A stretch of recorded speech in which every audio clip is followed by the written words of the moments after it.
এই যুগের সুন্দরীরে নিয়ে আজ পর্যন্ত কেউ বই লেখে নাই, কিন্তু অতীত সুন্দরীদেরকে নিয়ে বহুত বই লেখা হয়ে গেছে।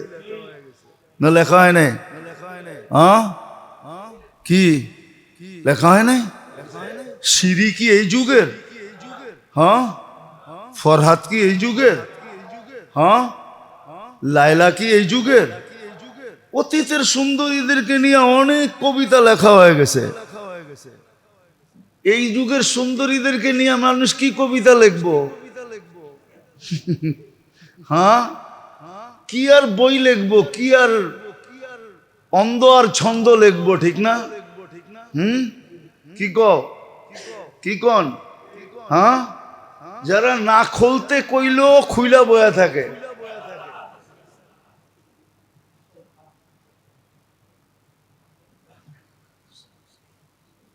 যারা পণ্য হয়ে গেছে, পণ্য। পণ্য না কি? পণ্যই তো, এটা বেচেই তো খায়, ঠিক না? নাহলে ওরে কে রাত্রে বেডরুমে ডাকতো, ঠিক না? তো তো পণ্য, ওরে নিয়ে আবার কে কবিতা লিখবো আর ছন্দ লিখবো আর গন্ধ লিখবো? ছন্দ তো যাদেরকে নিয়ে লেখার লেখছে, ঠিক না? আমগো হুজুররা জানে, ছাত্ররা জানে, যারা পড়ে আরবিতে। দেওয়ানে মুতানব্বি যারা পড়ছে, পড়ছো কেউ? হ্যাঁ, কি হুজুররা আসো না? ছাত্ররা দেওয়ানে মুতানব্বি পড়ো নে? নাইলে পড়বা আর কি, ঠিক না? সামনের ক্লাসগুলোতে আছে না, ওইখানে যে কবিতা লেখছে, যে ছন্দ লেখছে, এক একটা অঙ্গ নিয়া। এই জন্যই তো আল্লাহ হুরের খালি চোখের বর্ণনা দিছে, হুরুল আইন। ওটা চোখের বর্ণনা। কি আল্লাহ বলছে, চোখ যদি এত সুন্দর হয়, তাইলে যেই চোখ চেহারায় ফিট, ওইটা কেমন সুন্দর হবে?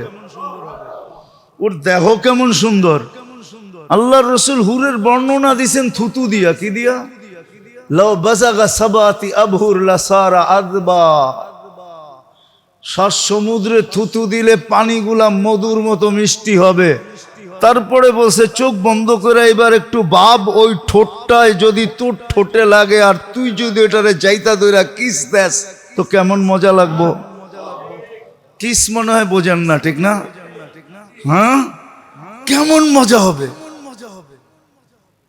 আবার বুঝাইছে, শরীরের কোনো অঙ্গ দিয়া বুঝায় নাই, কেননা পাও পর্দার ভিতরে পড়ে না, পাও। তো আল্লাহ রসুল বলছে, লাউ কাশাফা সাকাইহি লাবগাবা দাউস শামস।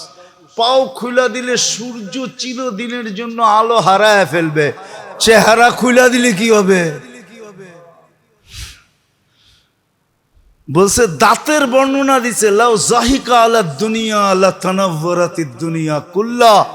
শুধু একটা দাঁত বাইর করে যদি হাসি দেয়, সারা দুনিয়াটা আলোতে ফকফকে হয়ে যাবে।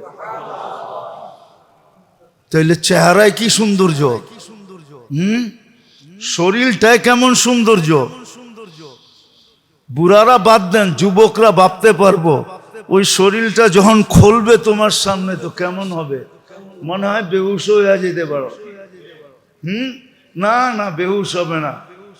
হাদিসে এতটুক আছে, দেখা খালি 40 বছর তাকায়া থাকবে, পরে মুখা দিয়া হুশে আইনা করবো, খালি দেখবি, আর কোনো কাহিনী নাই। বানাইছে কি লেখা? আল্লাহ দেখার লেখা। হ্যাঁ, আল্লাহর রসুল এতটুক বর্ণনা দিছেন। ওই জান্নাত যার জিন্দেগির বিনিময়ে মিলবে, মর্যাদা দিছেন আমাদেরকে শুধু উম্মত হওয়ার কারণে। মডেল বানায়া যাকে পাঠায়, আদর্শ বানায়া যাকে পাঠাইছেন, ওসওয়া বানায়া যাকে পাঠাইছেন, যেন আমার এই সীমিত জীবনটা, যেটার ভিতরে সব সীমিত, আমি ওনার আলোকে করতে পারি। ওসওয়া বানায়া পাঠাইছেন। উচিত ছিল আমাদের, উচিত ছিল সারাদিন ওই নবীর আদর্শ পড়া, সিরত পড়া, শান পড়া। কিন্তু একজনও বলতে পারবে না, শিক্ষিত বেশিরভাগ। রাগ হয় না আমার কথায়, বড় বড় ডিগ্রি দেখায়, আমি অমুক, আমি তমুক, আমি সমুক। ওরে যদি বলি যে নবীর আদর্শের উপরে কোনো কিতাব পড়ছো আজ পর্যন্ত? পড়ছেন? মাদ্রাসাওয়ালারা তো পড়ে, ওদেরকে বাদ দেন। ওদের তো শুরু হইয়া এটা দিয়া, সিরাতে খাতেমুল আম্বিয়া দিয়ে শুরু হয়, ঠিক না? উর্দুতে সর্বপ্রথম ছোট, ঠিক না? আলহামদুলিল্লাহ সুম্মা আলহামদুলিল্লাহ, সারা জীবনই তো পড়তে থাকি। আপনারা যে বড় বড় শিক্ষিত বলেন না, জীবনে একবার নবীর সিরত পড়ছেন? নবীর আদর্শ পড়ছেন? পড়েন তো নাই, উচিত তো ছিল। এটা দ্বারাই তো জীবনটা গড়া হবে। নাইলে আমি কেন চিৎকার দিয়া বলতাম যে উম্মতকে তো দাড়ি দিছিলেন জান্নাতে যাওয়ার জন্য? প্রমাণ তো কতবার দিলাম যে এই উম্মতের ব্যক্তি দাড়ি দেখায় জান্নাতে চলে যাবে। দাড়ি যারে আল্লাহ দিছে ওর দোয়া করা উচিত, আল্লাহ একটা পাকে কিনা। কেননা পাকলেই গুটি লাল, পাকলেই গুটি, বলবেন গুটি লাল কি করা?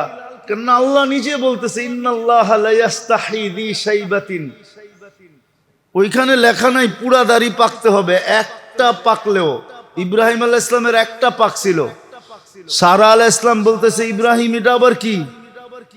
মা হাযিহিল বিয়াত, এই সাদা এটা আবার কি? উঠায় ফেলা। তো বোর কথায় উঠাইতে গেছিলেন, হাত বাড়াইছেন, আল্লাহ উপর থেকে আওয়াজ দিছে খলিল হাত নামান। কয় কেন? কয় এটা সাদা না, এটা সম্মানের সিল। তোমাকে সম্মানিত করার চিহ্ন দিলাম, চিহ্ন সাদাটা সম্মানিতের চিহ্ন। তো যার দাড়ি উঠছে ও তো কাটবে দূরের কথা, ও তো সারাদিন খতম পড়াবে, একটা পাকে কিনা। যদি কয় পাকে কি জন্য, কয় পাকলেই তো গুটি লাল, আল্লাহ লজ্জা করবে শাস্তি দিতে, আর কি দরকার? আর জাগো সব ডিপাইকা গেছে, ওগো তো কোনো কথাই নেই, ওগো তো ডেলি খুশির জন্য মানুষে ফুল দেওয়া দরকার। আরে তুই ফুল দেস কেন ডেলি সকালে উঠা? আরে দাড়ি পাকছে, ফুল দিমু না তো কি দিমু? আল্লাহ লজ্জা পাবে, লজ্জা। তো দাড়ি দেখে তো জান্নাতে চলে যাবে, কসম খোদা। হাজারো প্রমাণ আছে। তো রাসূলুল্লাহ সাল্লাল্লাহু আলাইহি ওয়াসাল্লাম আসছেন, আদর্শ হয়ে আসছেন।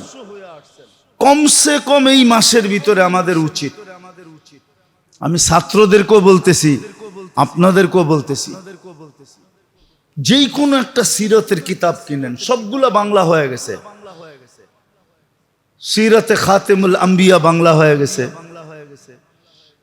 হ্যাঁ, ইদ্রিস কান্দলবী রহমতুল্লাহ আলাইহির সিরাতে মুস্তাফা বাংলা হয়ে গেছে। আরো সবগুলোই অধিকাংশ বাংলা হয়ে গেছে। একটা কিনেন, পড়েন, এই মাসে পড়েন। নবীর আদর্শকে গলা লাগান। দুনিয়ার স্রোত দেখা ভাই পয়সা যায় না, এটা ভুল, ভুল। দুনিয়ার স্রোত দেখা পয়সা যায় না, চলবে ওইটাই যেটা আল্লাহ চায়। হয়তো মুসলমান ভাবতে পারে যে আমরা সারা দুনিয়ায় নির্যাতিত, নিষ্পেষিত, অবহেলিত, ঘৃণিত, দীক্ষিত, লাঞ্ছিত, বঞ্চিত, নিষ্পেষিত। মুসলমান ভাবতে পারে, কিন্তু চলবে ইসলামই, চলবে ইসলামই চলবে। কালকে বুঝবেন, আজকে বুঝবেন না। হয়তো আজকে চোখ দিয়ে পানি ঝরতেছে আপনাদের, আমাদের সবার জ্বলতেছে মুসলমানের নিষ্পেষিত অবস্থা দেখা, ঠিক না? হ্যাঁ, কিন্তু এটার বদলা যেদিন আল্লাহ কিয়ামতের দিন দিবে, ওই দিন বুঝবেন কি দিছে। ওই দিন বুঝবেন ফিলিস্তিনের মানুষ যখন মালা পরা কিয়ামতের মাঠে উঠবে, তখন আপনিও বলবেন আমি যদি ওইখানে থাকতাম আজকে ওই মালা আমার গলায় হতো। হ্যাঁ হ্যাঁ, অনেক জানাজা দেখা সাহাবায়ে কেরাম ভাবছে। উমর রাদিয়াল্লাহু তাআলা আনহুর মতো ব্যক্তি বলছে, লাউ কুনতু মাকানা, আজকে এই জানাজাটা যদি আমার হইতো তাইলে ভাগ্য খুলে যেত, ওর তো ভাগ্য খুলে গেছে। মুসলমানের কোনো জিনিসে কোনো অসুবিধা নেই, কালকে বুঝবেন। যদিও আজকে ভাবি যে আমরা নিষ্পেষিত, আমরা অবহেলিত, আমরা দীক্ষিত, আমরা ঘৃণিত, আমরা লাঞ্ছিত, আমরা বঞ্চিত, সবাই আমাদেরকে নিয়ে খেলে, ঠিক না? আরে খেলতে দেন না, কয়দিন খেলবে? দেন না খেলতে। আল্লাহ তো এটাই জন্যই কোরআনে আগে বলছে ওমা কারু, তোরা যত মনে চায় খেল, তারপরে বলছে ওমা কারুল্লাহ, সর্বশেষ আমি খেলবো। আর এমন খেলা খেলবো,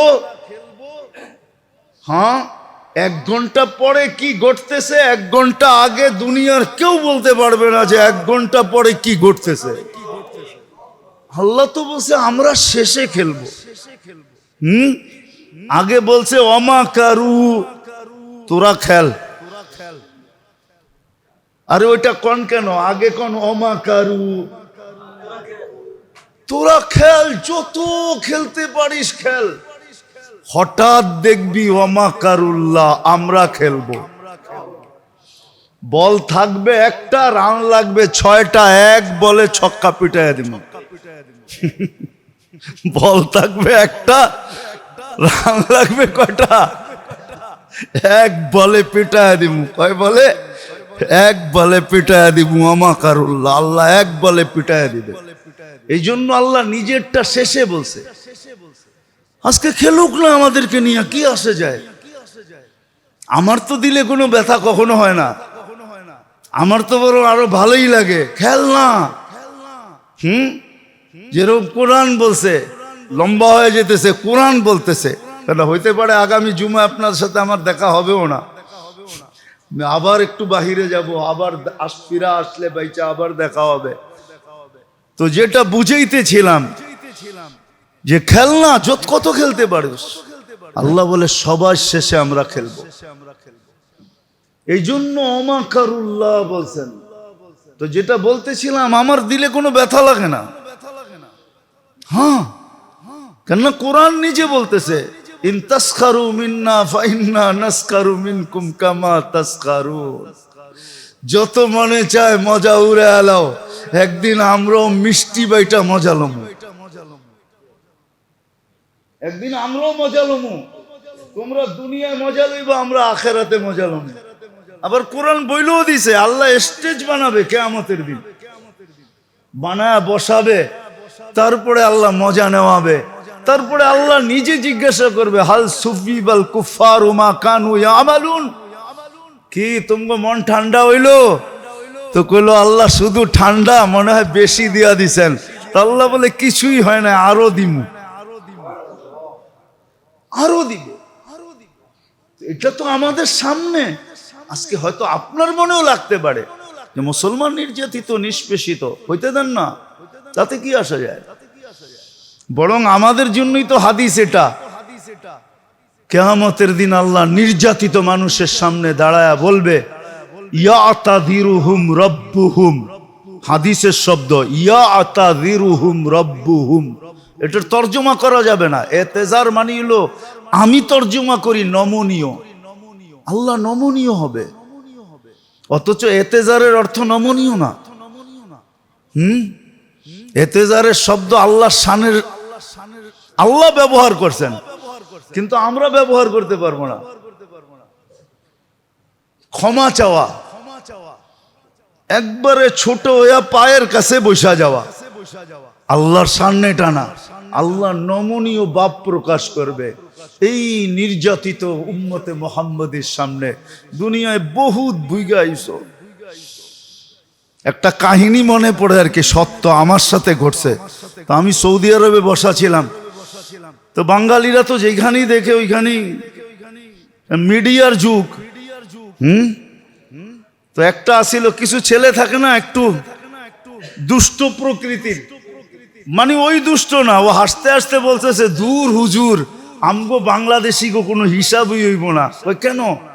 ওই কিয়ামতের দিন আল্লাহ জিজ্ঞাসা করবে তোকে দেশ কই? কয় বাংলাদেশ। কইব যা, তোরা এমনি জান্নাতে যা, দুনিয়াতে বহুত কষ্ট করছ তোরা। এমন হাসি পাইছে আমার যে আসলেই তো দেখেন না, আমরা এয়ারপোর্টে যাইতে কত কষ্ট, আইতে কত কষ্ট, এইখানে কত কষ্ট, দেশে গেলে কত কষ্ট। আমাকে কষ্টের তো আর শেষ নেই, আর কি হিসাব নিব আমাগর থেকে? তোর কথাটা আমার ভালোই লাগছে, হাসতে হাসতে একটু মজাকি টাইপের ছেলে। আমি বললাম যে না, তুই সুন্দর বলছ, আমার ওয়াজ হয়ে যাবো এটা দিয়া। আসলেই তো সত্য। হ্যাঁ, সত্য তো এটাই, কিয়ামতের দিন ইনশাআল্লাহ দিবে। এই জন্য এই মাসে কমসে কম যেই কোনো একটা সিরতের কিতাব কিনেন, ছোট কিনেন, সিরাতে খাতেমুল আম্বিয়া, বড় ছোট কিনেন, পড়েন, নবীর আদর্শ পড়েন, নবীর কেরিয়ার পড়েন, নবীর লাইফ স্টাইল পড়েন, নিজের ভিতরে আনার চেষ্টা করেন। তাইলে বোঝা যাবে নবীর আগমনের মূল্যায়ন আপনি করতেছেন। খালি নাম শুনলেন আর চুমা দিয়া চোখে লাগাইলেন, এতটুকু যথেষ্ট হবে না। আমি এটার বিরোধিতা করতেছি না, কিন্তু এতটুকু যথেষ্ট হবে না। শুধু সালাতু সালাম পড়লে যথেষ্ট হবে না, শুধু মিলাদ পড়লে যথেষ্ট হবে না, শুধু দাঁড়িয়ে পড়েন আর বইয়া পড়েন এতটুকু যথেষ্ট হবে না। আমার কথা অন্য অ্যাঙ্গেলে নিয়েন না। নবীর আদর্শ পড়েন, সিরাত পড়েন, বাচ্চাদেরকে পড়ান, ঘরের ভিতরে আলোচনা করেন, দরকার হলে 1 মাস তালিম করেন যে আসো আমরা নবীর সিরাত পড়ি, আসো নবীর শান পড়ি, আসো নবীর কারণে কি কি পাইলাম এটা পড়ি। নবীর আদর্শ পড়েন এই মাসে, আদর্শের উপরে ওঠেন যদি জীবন গড়তে চান। বড় সুযোগ আছে আমাদের হাতে। আল্লাহ আমাদের সবাইকে বুঝারও তৌফিক দান করেন, আমল করারও তৌফিক দান করেন। ওমা আলাইনা ইল্লাল বালাগ।